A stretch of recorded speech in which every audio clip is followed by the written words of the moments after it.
Olá, pessoal. Vamos recapitular aqui algumas coisas que a gente falou em sala de aula sobre a derivada, tá? Para começar, queria lembrar que a derivada é um conceito local. A gente define o que é a derivada de uma função f num ponto x0 do seu domínio, tá? Então, a gente está definindo o que é a derivada de uma função num ponto do seu domínio, tá? É um conceito local. E a gente define como sendo o valor desse limite aqui quando ele existe, tá? É o limite de uma razão quando esse limite existe. A gente vai ver mais, a gente vai fazer o seguinte, a gente primeiro vai entender essa razão, tá? E a gente vai dar uma interpretação geométrica para ela e depois a gente vai interpretar também geometricamente o que é o limite dessa razão quando h tende a zero e o que é esse limite existir. Bem, então vamos entender essa razão, tá? Então, para começar, eu peguei um x0, tá? Do domínio da função f, tá? Então, x0 pertence ao domínio de f, tá? Então, eu preciso entender quem é f de x0 mais h menos f de x0 sobre h. Bem, h é um número real, pode ser positivo ou negativo. Para efeito de exemplo, eu vou considerar h sendo positivo. Considerando h positivo, se eu somar x0 mais um número positivo, eu vou cair à direita de x0. Então, aqui estaria o meu x0 mais h. Agora, eu já posso entender quem é esse numerador aqui, né? f de x0 mais h menos f de x0. Gente, quem é f de x0? Bem, se essa é a curva que é o gráfico de f, o f de x0 é o y de que ponto?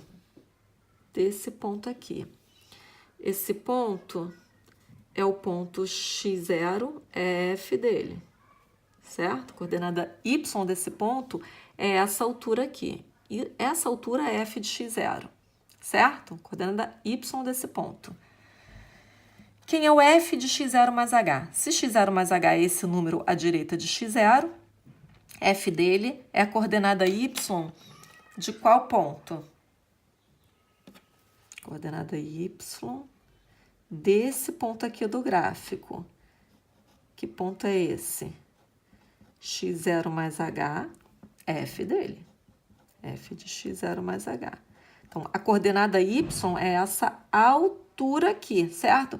Então, para eu entender esse numerador, é essa altura verde menos essa altura azul, tá certo? Então, tirando uma da outra, né, eu vou chegar na diferença. Tá? Então, eu tenho uma variação no y. Eu tenho um ΔY aqui, que é esse numerador aqui, uma variação no y.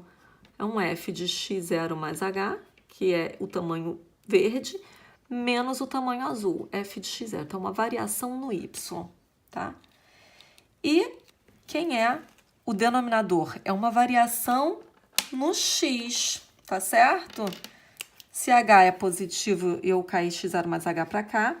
Esse h aqui pode ser representado como essa distância aqui, uma variação no x, que a gente chama ΔX. Esse é o que a gente está chamando de h, tá certo? Então, essa razão é um ΔY sobre ΔX, ΔY sobre ΔX, que é essa razão, uma variação no y sobre uma variação no x, que pode ser interpretada geometricamente como sendo a inclinação da reta que passa por esses dois pontos, tá? Então, esse ΔY sobre ΔX, essa razão, indica a inclinação de uma secante ao gráfico de f no ponto x0, f de x0, x0 mais h, f de x0 mais h. Tá? Então, é a inclinação dessa secante que a gente está interpretando geometricamente como sendo essa razão aqui. Que era isso que a gente queria entender. Então, nós já entendemos já demos uma interpretação geométrica para essa razão. Agora a gente vai entender o limite dessa razão quando h tende a zero, tá? Na realidade, o que a gente está tentando fazer é o seguinte, para qualquer sequência de números hn tendendo a zero, a gente quer saber para onde vai essa sequência que tem termos f de x0 mais hn menos f de x0 sobre hn. Para onde está tendendo esta sequência que depende de hn, tá? É isso que significa, né, esse limite, e é isso que a gente vai tentar agora interpretar geometricamente.